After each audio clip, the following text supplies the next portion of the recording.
Good morning students. जागृति classes के online learning platform पर आपका हार्दिक स्वागत है।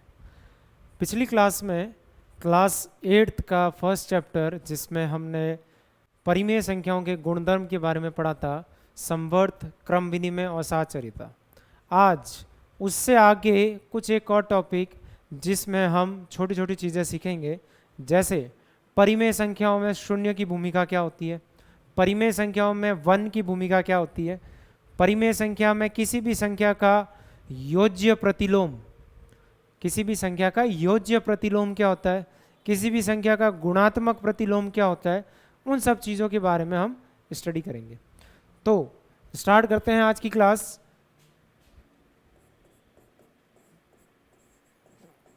पहला टॉपिक लेते हैं अपन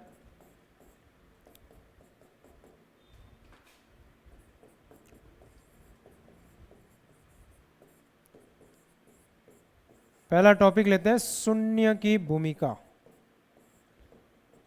यानी कि परिमेय संख्याओं में जो शून्य है या जो जीरो है उसका क्या रोल है। अब शून्य की भूमिका जो है उसके अंदर अगर आप फॉर्मूले के अकॉर्डिंग जाएं तो ए में मैं ज़ीरो ऐड करूं या ज़ीरो में मैं ए ऐड करूं, मुझे हमेशा रिजल्ट ए ही मिलेगा। अगर मैं ए में ज़ीरो ऐड करूं या ज़ीरो में ए ऐड करूं तो मुझे रिजल्ट हमेशा ए ही मिलेगा। ठीक है, उदाहरण देते हैं इसका। मैंने ए ले लिया 3/2, ए ले लिया 3/2, तो 3/2 में मैंने ज़ीरो ऐड किया तो भी मेरा रिजल्ट 3/2 ही आया, या ज़ीरो में मैंने 3/2 ऐड किया तो भी मेरा रिजल्ट 3/2 ही आया। कहने का मतलब है अगर ए में ज़ीरो ऐड करूं या ज़ीरो में ए ऐड करूं तो मेरा रिजल्ट ए ही आएगा दोनों केस के अंदर, जो कि यहाँ पे प्रूव हो रहा है। तो शून्य की भूमिका क्या हो गई कि किसी भी नंबर में मैं ज़ीरो ऐड करूं या ज़ीरो में कोई भी नंबर ऐड करूं तो मेरा रिजल्ट हमेशा वो नंबर ही मुझे मिलेगा। ये थी शून्य की भूमिका। अब इससे रिलेटेड, अच्छा, शून्य की भूमिका माइनस वाले यानी व्यवकलन के अंदर नहीं होती। शून्य की भूमिका सिर्फ और सिर्फ जोड़ने वाले में होती है, व्यवकलन में शून्य की भूमिका नहीं होती। अब बात करते हैं वन की भूमिका, यानी कि वन जो है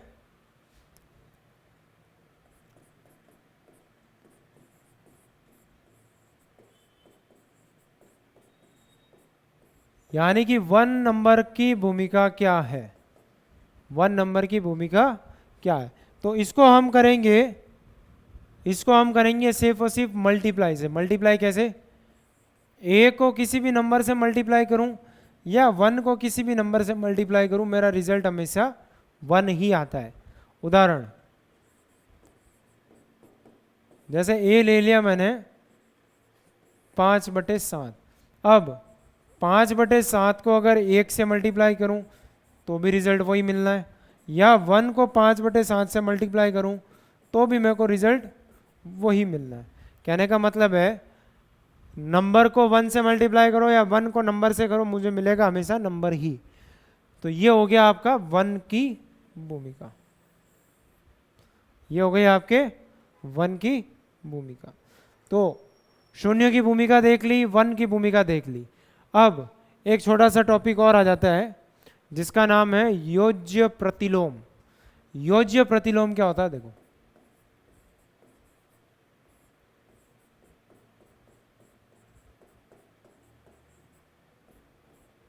योज्य प्रतिलोम होगा आपके, सपोज आपके पास कोई ए नंबर है, सपोज आपके पास कोई ए नंबर है, उस नंबर में मैं कौन सा नंबर ऐड करूं कि मुझे रिजल्ट ज़ीरो मिले। रिपीट, आपके पास कोई नंबर है ए, उसमें मैं कौन सा नंबर ऐड करूं कि मुझे रिजल्ट मिले ज़ीरो, तो वो नंबर कौन सा होगा। जैसे यहाँ पे ए है तो यहाँ पे अगर मैं -a करूं तो मुझे रिजल्ट मिलेगा ज़ीरो, यानी कि ए के अंदर -a ऐड करूं तो रिजल्ट मिलता है मुझे ज़ीरो। उदाहरण से समझते हैं इसको। सपोज मेरे पास ए है 3/7, ए है मेरे पास 3/7, तो 3/7 में मैं क्या ऐड करूं कि मेरे को रिजल्ट 0 मिले। अच्छा, ये चेक करके देखते हैं कि ये 0 आता है या नहीं आता है। तो जो वैल्यू दे रखी है उसका साइन चेंज कर देते हैं। वैल्यू दे रखी है प्लस की, तो साइन चेंज करके बन गया माइनस। तो देखो, अगर आप यहाँ पे सॉल्व करें, इसको सॉल्व करके बता देता हूँ 0 आएगा या नहीं आएगा। जो वैल्यू दे रखी है उसका साइन चेंज करके उसको ऐड कर दिया, plus minus minus, plus minus minus. अगर आप सीधा देखें तो ये प्लस की वैल्यू, ये माइनस की वैल्यू, सीधा कटा, रिजल्ट क्या आया 0। कहने का मतलब है जो वैल्यू दे रखी है उसका साइन अगर चेंज कर दूं, जो वैल्यू दे रखी है उसका साइन अगर चेंज कर दूं तो मेरा रिजल्ट हमेशा 0 आ जाएगा। दूसरा उदाहरण, अगर मेरा ए मेरे को दे रखा है माइनस का 5/9, तो देखो माइनस दे रखा है तो साइन उल्टा कर दो, तो ये हो गया मेरा संख्या ए, इसमें मैंने ऐड कर दिया उसके अपोजिट साइन से, माइनस है तो प्लस वाले को कर दिया। अच्छा, ब्रैकेट ओपन किया तो क्या रिजल्ट आया, कटा, रिजल्ट आया 0। कहने का मतलब है योज्य प्रतिलोम वो नंबर होंगे जिसको अगर मैं उसके साइन को उल्टा कर दूं या रेसिप्रोकल कर दूं तो मुझे ऐड करने पे रिजल्ट हमेशा 0 मिलेगा। तो ये हो गया योज्य प्रतिलोम। अब योज्य प्रतिलोम की तरह ही एक और प्रतिलोम होता है जिसका नाम होता है व्युत्क्रम या फिर गुणात्मक प्रतिलोम। व्युत्क्रम या फिर गुणात्मक प्रतिलोम। अब व्युत्क्रम या फिर गुणात्मक प्रतिलोम क्या होता है उसके बारे में चर्चा करते हैं।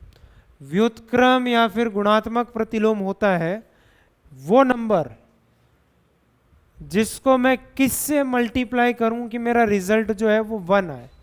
जैसे ए है, ए को मैं किससे मल्टीप्लाई करूं कि मेरा रिजल्ट जो है वो 1 आए। आप देख सकते हैं नाम है इसका गुणात्मक, यानी गुणा तो होगा। अब ए को मैं किससे मल्टीप्लाई करूं कि मेरा रिजल्ट जो है वो 1 आए, तो ये होगा आपका 1/a, यानी कि जो नंबर दे रखा है उसका उल्टा कर देते हैं, ए से ए कट गया, 1 आ गया।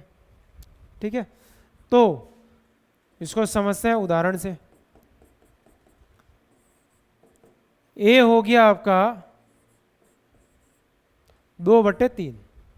क्वेश्चन आ गया यदि ए बराबर 2/3 तो उसका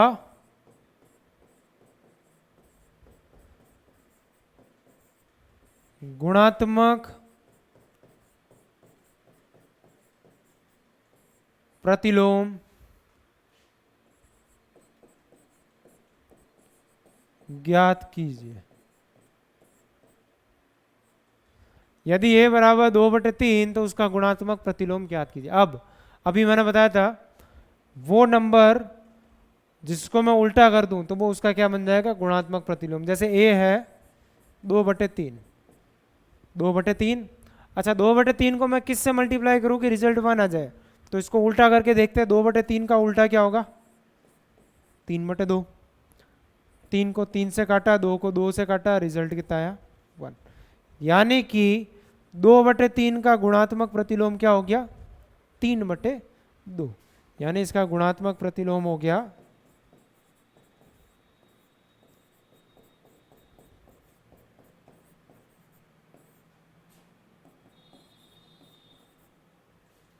गुणात्मक प्रतिलोम हो गया 3/2। तो ये था आपका योज्य प्रतिलोम और गुणात्मक प्रतिलोम। योज्य प्रतिलोम में तो प्लस होता है, ध्यान से सुनना बेटा, योज्य प्रतिलोम में प्लस होता है, गुणात्मक प्रतिलोम में मल्टीप्लाई होगा। तो ये था योज्य प्रतिलोम और गुणात्मक प्रतिलोम। अब एक और टॉपिक आ जाता है जो कि इंपॉर्टेंट है, उस टॉपिक का नाम है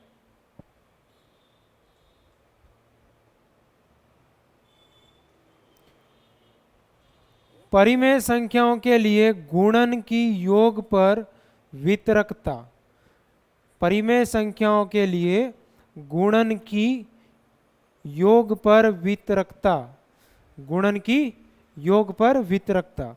तो इसको समझते हैं, देखो कैसे होता है ये। एक इंपॉर्टेंट टॉपिक आ गया अगला, जिसका नाम है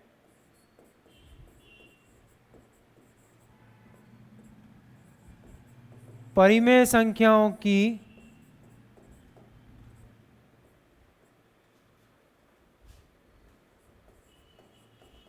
परिमेय संख्याओं के गुणन की योग पर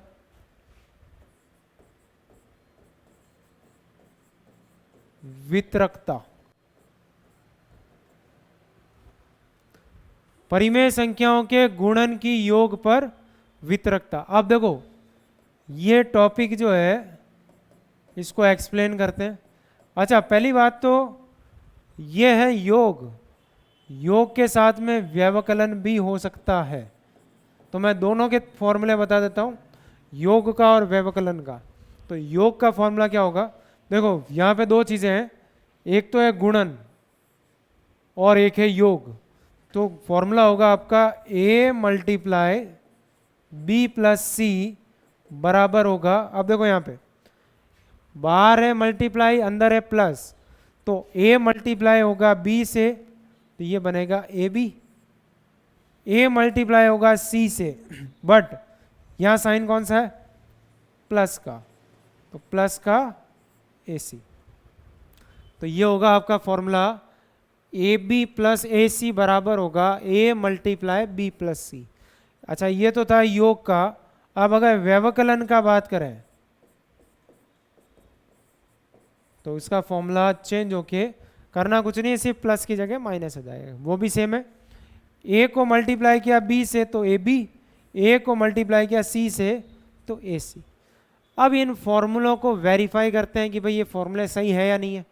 तो फॉर्मूलों को वेरीफाई करने के लिए कुछ उदाहरण लेते हैं। उदाहरण कैसे, फॉर्मूलों को वेरीफाई यानी कि प्रूफ करने के लिए कुछ उदाहरण लेते हैं। माना a बराबर 3/2, b बराबर और c बराबर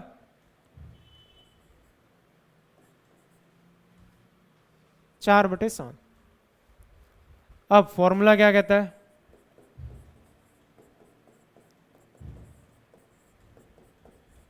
कि भाई ये मेरे बराबर है या नहीं है, A B plus A C, A B plus A C. तो करना क्या है, पहले लेफ्ट हैंड साइड को इसको सॉल्व करते हैं। तो जब मैं इसको सॉल्व करूं तो मेरा ए हो गया 3/2, बी हो गया मेरा 2/3 और सी हो गया मेरा 4/7। ए हो गया 3/2, बी हो गया 2/3, सी हो गया 4/7। अब 3 और 7 का एलसीएम, 3 और 7 का एलसीएम हो गया 21। ऊपर वाला 2 एज इट इज, 3 की टेबल में 21 7 बार, 4 एज इट इज, 7 की टेबल में 21 3 बार। तो ये हो गया आपका पूरा सॉल्व करने के बाद 3/2, 7 दूनी 14 प्लस 4 तिया 12 डिवाइड बाय 21। यानी कि और सॉल्व करने के बाद हो गया 14 और 12 26/21। अब काटा, 3 की टेबल से 21 7 बार, 2 की टेबल से 26 13 बार, तो रिजल्ट आया 13/7। अच्छा, 13/7 तो सिर्फ इसको सॉल्व करने पे आया है। अब उधर वाला सॉल्व करके ऐड करते हैं, देखते हैं कि 13/7 आता है कि नहीं आता है। तो इधर वाला सॉल्व करते हैं, ए बी प्लस ए सी। ए की वैल्यू 3/2, बी की वैल्यू 2/3, ए की वैल्यू 3/2, सी की वैल्यू 4/7। जो कट रहा है उसको काटते हैं, जो सॉल्व होगा उसको सॉल्व करना है। 2 से 2 कटा, 3 से 3 कटा, यानी कि यहाँ पे तो बचा 1। 2 की टेबल से 4 कटा 2 बार, 3 2 जा 6, 6/7। एलसीएम लिया तो 7, रिजल्ट आया 7 + 6 यानी कि 13/7। अब आप देख सकते हैं इसका भी रिजल्ट आया 13/7, इसका भी रिजल्ट आया 13/7, यानी कि a × b + c इक्वल होगा ab + ac के। अच्छा, एक्सरसाइज से पहले हमने इनके इंट्रोडक्शन के बारे में पढ़ा था, परिमेय संख्याओं के गुणधर्म पढ़े थे, संवर्त, क्रम विनिमय, साचर्यता। उसके बाद शून्य की भूमिका, वन की भूमिका, योज्य प्रतिलोम और गुणात्मक प्रतिलोम। उसके बाद ये वाला टॉपिक जिसका नाम क्या है, परिमेय संख्याओं की के गुणन की योग पर वितरकता। तो फॉर्मूला आपको बता दिया था, सेम फॉर्मूला माइनस के लिए भी काम करेगा, सेम फॉर्मूला काम करेगा माइनस के लिए भी, उसके अंदर भी लेफ्ट साइड और राइट साइड बराबर आएंगे। अच्छा, इसी क्वेश्चन को समझते हैं एक आपके प्रश्नावली के पहले क्वेश्चन से। प्रश्नावली के पहले क्वेश्चन से इसको समझने की कोशिश करते हैं कि इसका आंसर क्या आता है।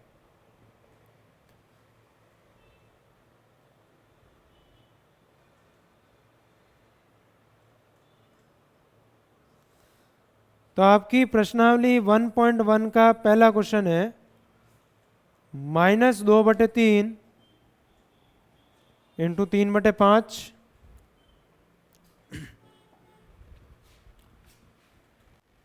प्रश्नावली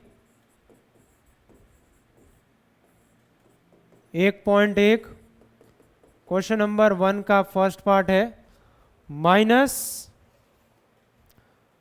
× 3/5 -2/3 × 3/5 प्लस 5/2 -3/5 प्लस 5/2 -3/5 मल्टीप्लाई 1/6 मल्टीप्लाई 1/6। अब क्वेश्चन आपका यह है कि इस पूरे क्वेश्चन में कौन सा गुणधर्म लगेगा, उस गुणधर्म को लगा के फिर उसको सॉल्व करना है, उस गुणधर्म को लगा के फिर उसको क्या करना है, सॉल्व। अब जब भी ऐसे क्वेश्चन आ जाए आप पहले तो ये देखो कि दोनों में कॉमन चीज क्या है। अब कॉमन चीज की बात करें तो 3/5 इसमें भी है, 3/5 इसमें भी है, बट यहां पे पदों के हिसाब से बात करें तो ये पद अलग है, ये पद अलग है और ये पद अलग है, क्योंकि पदों को अलग करता है सिर्फ और सिर्फ प्लस माइनस। मल्टीप्लाई है इसका मतलब वो पद के साथ में है। तो यहां पे गुणधर्म लगाते हैं, गुणधर्म कैसे लगेगा। अब वैसे तो ये कट भी रहा है बट काटना नहीं है, इसको काटना नहीं है। गुणधर्म कैसे लगाते हैं, देखो इसको और इसको लिखते हैं पास में, इसको और इसको लिखते हैं पास में, पास में लिखा इसका मतलब -2/3 × 3/5 -3/5 × 1/6 प्लस का 5/2। अब अगर आप ध्यान से देखें तो 3/5 दोनों से कॉमन आ सकता है, तो 3/5 दोनों से कॉमन लिया तो यहां पे क्या बचा, 3/5 बाहर चला गया, अंदर क्या बचा, -2/3, यहां बचा माइनस, इसमें से 3/5 बाहर चला गया, अंदर क्या बचा 1/6। अब इन दोनों को करता है, इन दोनों का लेते हैं एलसीएम, तो 3 और 6 का एलसीएम होगा 6, -2 एज इट इज, 3 की टेबल में 6 2 बार, -1 एज इट इज, 1 की टेबल में 6 की टेबल में 6 1 बार, प्लस का 5/2। अब 2 2 जा 3/5 बाहर वाला एज इट इज, माइनस का 4 माइनस का 1 अपॉन में 6 प्लस का 5/2। अब अगर आप ध्यान से देखें तो -4 और -1 मिलके बनता है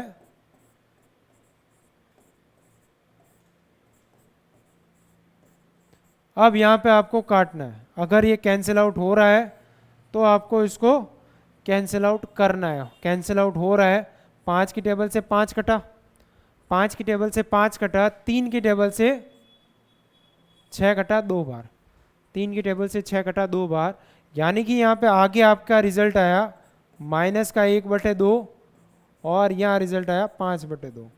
2 ले लिया एलसीएम, तो -1 + 5 4/2, यानी कि इसका ओवरऑल रिजल्ट कितना आया? इसका ओवरऑल रिजल्ट कितना आया बेटा? 2। यानी कि इस क्वेश्चन को सॉल्व करते हैं तो इसका ओवरऑल रिजल्ट आता है 2। यहाँ पे आपको गुणधर्म का उपयोग करना पड़ेगा, क्योंकि क्वेश्चन में लिखा हुआ है कि जो गुणधर्म यूज आ रहे हैं उस गुणधर्म का उपयोग करना है। तो गुणधर्म का उपयोग करने के लिए क्या किया, जो कॉमन दिख रहे थे दोनों में उनको ले लिया कॉमन बाहर, जो ब्रैकेट में बचा उसको सॉल्व किया, देन पूरा सॉल्यूशन। तो ये था प्रश्नावली 1.1 के क्वेश्चन नंबर 1 का पहला पार्ट। तो इसी तरह दूसरा पार्ट है जिसको हम अगली कक्षा में सॉल्व करेंगे। तो ये था क्वेश्चन नंबर 1 का फर्स्ट पार्ट। Thank you.